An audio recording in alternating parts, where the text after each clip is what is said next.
दोस्तों हम फिर से लेकर आ चुके हैं आप लोगों के लिए सुबह की सभी ताजा और बड़ी खबरें।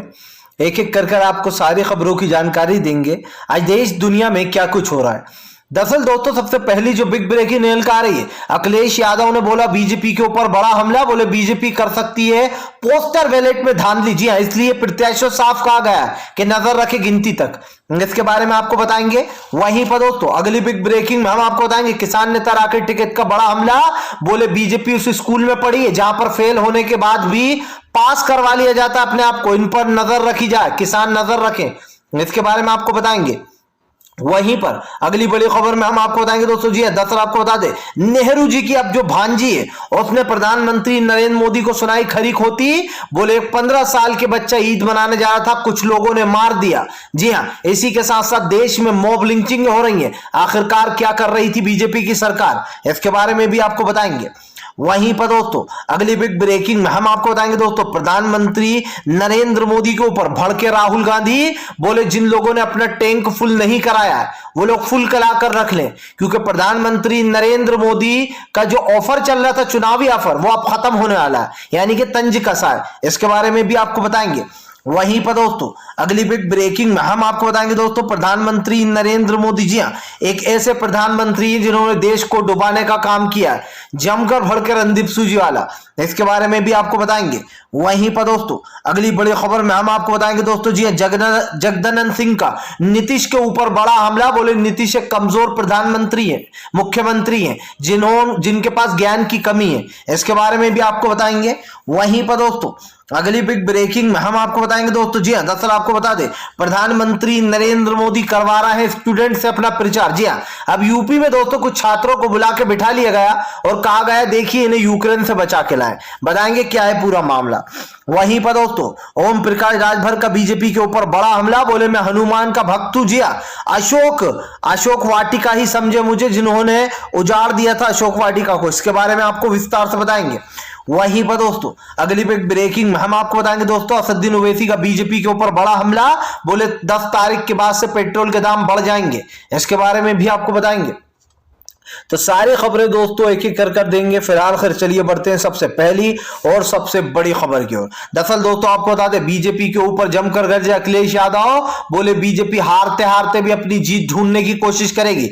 जहां पर कम वोटों से किसी प्रत्याशी की जीत हो रही होगी सपा के, तो ये लोग जो पोस्टर बैलेट होता है दोस्तों उसमें जानबूझकर धांधली करने की कोशिश करेंगे, वहां पर बीजेपी की चिट लगा देंगे सपा में। इसलिए पूरी नजर रखी जाए। अखिलेश यादव ने कहा कि बैलेट पेपर में ये लोग धांधली कर सकते हैं। आपको याद हो दोस्तों जब तेजस्वी यादव का बिहार में चुनाव हुए थे तो तेजस्वी यादव बहुत ही कम मात्रा यानी कि बहुत ही कम वोटों की मात्रा से हारे और उनके बैलेट पेपरों को रिजेक्ट कर दिया गया था। यही कारण है जो अब अखिलेश यादव ने सबको अल्टीमेट जारी कर दिया। उन्होंने कहा है कि फिलहाल पूरी निगरानी रखी जाए जब तक के वोटों की गिनती नहीं हो जाती, क्योंकि ऐसा हो सकता है, अखिलेश ने कहा ऐसा हो सकता है कि कम वोटों से हमारा प्रत्याशी जीत रहा हो और बीजेपी का हार रहा हो तो ये लोग बीजेपी की चिट लगाकर उसको जिता देंगे। यानी कि दोस्तों जो ईवीएम की गड़बड़ी होती है, जो पोस्टर बैलेट का जो मामला है वो अब अखिलेश ने साफ उठा दिया और ये साफ दिखाई भी दे रहा है दोस्तों कि बीजेपी के हाथ में इस वक्त सत्ता है। नरेंद्र मोदी पूरे देश के प्रधानमंत्री है, वो कुछ भी गड़बड़ी कर सकते हैं। जैसे आपने देखा था कि ममता बनर्जी ने पल पल नजर रखी थी और उसका फायदा यह हुआ कि ममता बनर्जी भारी बहुमत से जीती। यही कारण है जो अब अखिलेश के प्रत्याशी भी एकदम एक्टिव हो गए। हालांकि 7 तारीख के दिन आज आखिरी चरण का चुनाव है और आज के बाद दोस्तों ये तय हो जाएगा कि फिलहाल 10 मार्च को किसकी सरकार बन रही है। चलिए बढ़ते हैं एक और अगली बड़ी खबर की ओर। बता दोस्तों अगली जो बड़ी खबर निकल कर आ रही है आपको बता दोस्तों, प्रधानमंत्री नरेंद्र मोदी पर राहुल गांधी का तंज। राहुल गांधी ने कहा कि जिन लोगों ने पेट्रोल का टैंक फुल नहीं कराया वो टैंक फुल करा कर रख लें, क्योंकि अब नरेंद्र मोदी का चुनावी ऑफर जो है वो खत्म होने वाला है। आपको याद हो दोस्तों यहां पर राहुल गांधी प्रधानमंत्री को तंज कस रहा है, जैसे कपड़े पर कोई ऑफर देता है कि अब इतनी तारीख तक के लिए ऑफर चल रहा है, ऐसे ही प्रधानमंत्री ने चुनाव तक लोगों को ऑफर दे रखा था। राहुल गांधी का यह कहना है, उनका कहना है जल्दी से टैंक फुल करा लो वरना प्रधानमंत्री 10 मार्च के बाद से पेट्रोल के दाम बढ़ाने वाले हैं और बहाना यह लिया जाएगा कि देखिए कैसे यूक्रेन और रूस में फाइट हो रही थी, इस वजह से प्रधानमंत्री ने पेट्रोल के दाम बढ़ा दिए। जाहिर सी बात है दोस्तों कि प्रधानमंत्री अगर कुछ करेंगे तो जो उनके अपने लोग हैं वो इसी तरीके के तर्क वितर्क देंगे। कुछ लोग कहेंगे कि यूक्रेन में ये हो गया था इसलिए भैया तेल के दाम बढ़ा दिए गए, और ये तो बीजेपी ने कहीं ना कहीं संकेत दे ही दिए पहले से ही कि पेट्रोल डीजल के दाम वो लोग बढ़ाएंगे। आपको गौरतलब हो दोस्तों कि अभी एक दिन पहले प्रधानमंत्री नरेंद्र मोदी ने 2-3 दिन पहले अपनी रैली में खुद ये कहा था कि हम पेट्रोल बहुत महंगा खरीद के लाते हैं, कच्चा तेल, उसके बाद आपको बेचते हैं। अब आप समझिए दोस्तों, जब कांग्रेस के जमाने में सरकार थी, 2013 की बात कर रहा हूं, कोई ऐसा नहीं है अरसे पहले की बात कर रहा हूं, 2013 में दोस्तों कांग्रेस महज 72 रुपए लीटर पेट्रोल बेच रही थी, और तब दोस्तों कच्चे तेल के दाम बहुत ज्यादा थे, तब भी कांग्रेस महज 70 रुपए लीटर पेट्रोल बेच रही थी। लेकिन मोदी सरकार के राज में कच्चे तेलों के दाम भी कम, उसके बाद भी पेट्रोल का दाम आप देख सकते हैं कि कहां पर है। तो इसे कहते हैं दोस्तों कि मोदी जी ज्ञान बांटा करते थे मनमोहन सिंह साहब को, पेट्रोल के दाम कम करिए, जनता त्रस्त हो रही है, और जब खुद सत्ता में आए तो ये सारी चीजें भूल गए। ऐसे कहते हैं दोस्तों कि जैसा तेरा लेना देना वैसा मेरा गाना बजाना। चलिए बढ़ते हैं एक और अगली बिग ब्रेकिंग की तरफ। बता दोस्तों अगली जो बड़ी खबर निकल कर आ रही, जगदानंद सिंह का नीतीश के ऊपर बड़ा हमला।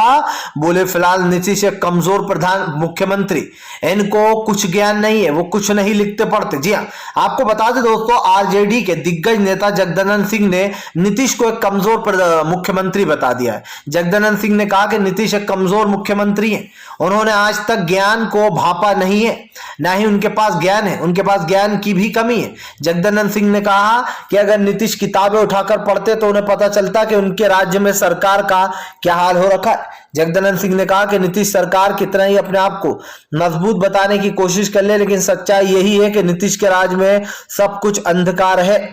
जगदानंद सिंह ने कहा कि नीतीश इस बात को ना भूलें कि उनके पास ज्ञान की कमी है। आपको बता दूं दोस्तों, कल भी तेजस्वी यादव ने नीतीश के ऊपर जमकर हमला बोला था और कहा था कि एक बूढ़े शेर ने बहला फुसलाकर सत्ता को अपने नाम करा लिया।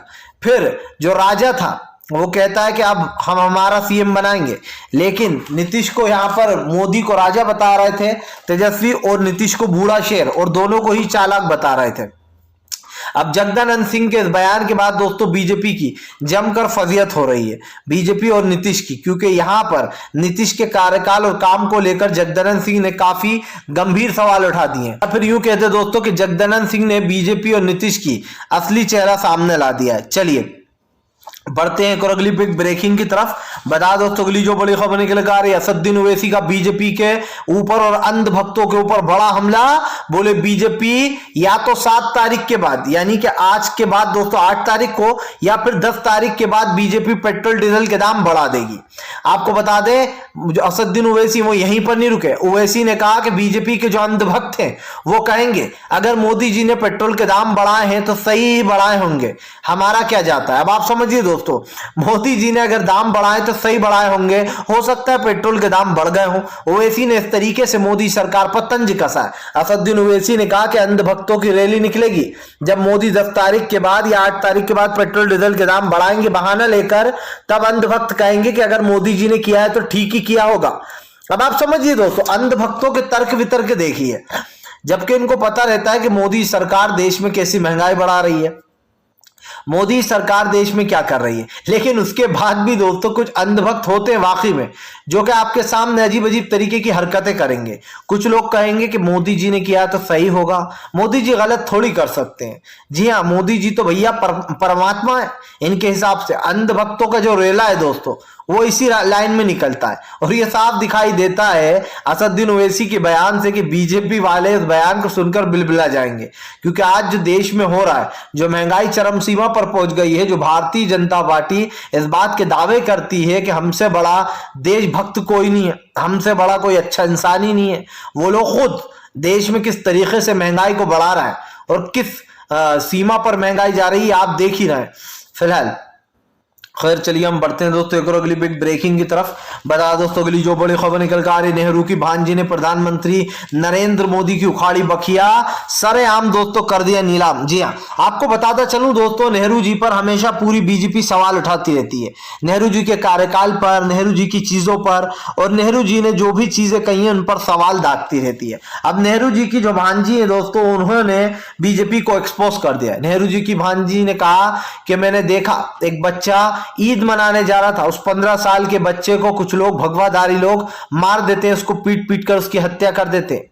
जो लोग जय श्री राम के नारे लगवाते हैं वो मुस्लिमों की मॉब लिंचिंग कर रहे हैं, उनको मार रहे हैं, पीट रहे हैं। जो महिला बहनें, दलित बहनें, उनको साथ गैंग रेप किया जा रहा है, लेकिन प्रधानमंत्री चुप है। आपको बता दोस्तों, नेहरू जी की जो भतीजी हैं वो यहीं पर नहीं रुकी, नयनतारा, जी हाँ नयनतारा सहगल, उन्होंने कहा कि बीजेपी को मैंने अपना अवार्ड इसीलिए लौटाया था क्योंकि मुझे नहीं चाहिए ऐसा अवार्ड जो जिस देश का प्रधानमंत्री महिलाओं को कम में हाँकता हो, जिस देश का प्रधानमंत्री मुसलमानों को प्रताड़ित करता हो। आपको बता दें दोस्तों, जिस तरीके से नयनतारा सहगल ने ये कहा, इससे ये बात साबित हो जाती है कि नेहरू जी की जो भांजी हैं उन्होंने भी कहीं ना कहीं बीजेपी को घेर लिया है। जाहिर सी बात है दोस्तों, बीजेपी अपने आप को सक्षम बताती है, बीजेपी कहती है कि हमसे बढ़कर कोई नहीं है, लेकिन आज जो देश के माहौल है, जो देश में हालात है, इन बातों को झुटलाया नहीं जा सकता। क्या देश में मॉब लिंचिंग नहीं हो रही है? क्या देश में दोस्तों मुसलमानों को परेशान नहीं किया जा रहा है? क्या हमारे दलित भाई बहनों को, जो निचली जाति के लोग हैं, उनको अपमानित नहीं किया जा रहा है? क्या उत्तर प्रदेश में ठाकुर समाज के लोगों को नौकरियां नहीं दी जा रही हैं? इन सब सवालों के जवाब दोस्तों आपके पास है, और इसीलिए कहीं ना कहीं नयनतारा सहगल ने, जो कि नेहरू जी की भतीजी हैं, भांजी हैं, उन्होंने कहीं ना कहीं बीजेपी के ऊपर निशाना साध दिया। चलिए बढ़ते हैं एक और अगली बिग ब्रेकिंग की तरफ। बता दोस्तों अगली जो बड़ी खबर निकल कर आ रही, जी हाँ, ओपी राजभर का बीजेपी के ऊपर बड़ा हमला, बोले फिलहाल जिस हनुमान का भक्त हूं मैं, जी हाँ हनुमान का भक्त हूं और बीजेपी का सर्वनाश कर दूंगा। आपको बता दें ओपी राजभर यही नहीं रुके, उनका कहना था कि फिलहाल अखिलेश जी को बनारस के लोगों का समर्थन मिला, लेकिन मोदी की रैली में तो लोग ही नहीं थे। जहां पर मोदी सरकार का संसदीय क्षेत्र जिसे बोला जाता है बनारस दोस्तों, वहीं पर मोदी सरकार की रैली में भीड़ तक नहीं। अब आप समझिए, प्रधानमंत्री तो ये कहते हैं कि भैया हमसे बड़ा कोई है ही नहीं, हम ही है दोस्तों जो भी हैं, लेकिन आप देखिए आज जो हो रहा है उस पर कहीं ना कहीं सरकार पर सवाल उठ रहा है। प्रधानमंत्री नरेंद्र मोदी देश को एक अलग ही पट्टी पढ़ाने पर लगे हुए हैं, लेकिन दोस्तों क्या इस बात को भुलाया जा सकता है कि प्रधानमंत्री की रैलियों में भीड़ का अता पता ही नहीं है? अखिलेश यादव प्रधानमंत्री पर भारी पड़ रहा है, सपा ने यह दावा किया है कि वो चुनाव जीतेगी, इधर ओम प्रकाश राजभर ने साफ कर दिया है कि फिलहाल वो बाबा से भीख मंगवा कर रहेंगे, कटोरा तैयार रखा हुआ है। ओपी राजभर यहीं पर नहीं रुके, उन्होंने कहा कि बाबा अब तो चल सन्यासी मंदिर में ही होगा मिलन। जी हाँ, यानी कि अब आपका पत्ता कटने वाला है। ओपी राजभर ने कहा कि पूरे लोग हमारे साथ हैं, हर कोई हमें वोट देगा, और जाहिर सी बात है कि सत्ता में आने के बाद बीजेपी के उन गुर्गों का हिसाब लिया जाएगा जिन लोग ने आम जनता और दोस्तों सत्ता में ना रहने वाले विपक्ष को परेशान किया। फिलहाल ये तो साफ है दोस्तों कि नरेंद्र मोदी को एक बड़ा झटका लगेगा, और ओपी राजभर के बयान देखने लायक होते हैं क्योंकि उन्होंने बीजेपी में सेंध लगा रखी है। चलिए बढ़ते हैं एक और अगली बिग ब्रेकिंग की तरफ। बता दोस्तों अगली जो बड़ी खबर निकल कर आ रही है, दरअसल दोस्तों आपको बता दें रीता बगुड़ा के बेटे मयंक बगुड़ा ने साधा बीजेपी के ऊपर अपना निशाना, बोले बीजेपी को चुकानी पड़ेगी इसकी कीमत। आपको गौरतलब है दोस्तों, रीता बगुड़ा जोशी के बेटे मयंक बगुड़ा जोशी जो है वो बीजेपी में थे, बीजेपी में रहने के बाद भी दोस्तों मयंक बगुड़ा जोशी को टिकट नहीं मिला। हालांकि रीता बगुड़ा जोशी ने बीजेपी से काफी मिन्नतें की, उन्होंने यहां तक कहा था कि मेरे बेटे को टिकट दे दीजिए, भले ही मुझे मत दीजिए, लेकिन दोस्तों रीता बगुड़ा जोशी की बात बीजेपी ने नहीं सुनी। अब यही कारण है दोस्तों, जो रीता बगुड़ा जोशी के जो बेटे हैं मयंक बगुड़ा जोशी, वो कल सपा में शामिल हो गए।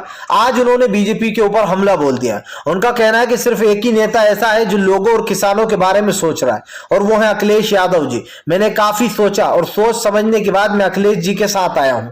रीता बगुड़ा जोशी के बेटे जो है दोस्तों मयंक जोशी, उन्होंने कहा कि अखिलेश यादव किसानों की बात करते हैं, अखिलेश यादव आम जनता के बारे में सोच सोचते हैं, वो जनता के विकास के बारे में सोचते हैं, इसलिए मैंने उनका हाथ थामा है। आपको बता दें, यहां पर मयंक बगुड़ा जोशी ने कहा कि बीजेपी आज क्या कर रही है ये सब देख रहा है, बीजेपी कुछ और ही राजनीति कर रही है, उसको हिंदू मुसलमान करना है, उसको मंदिर मस्जिद करना है, विकास पर बात नहीं करना।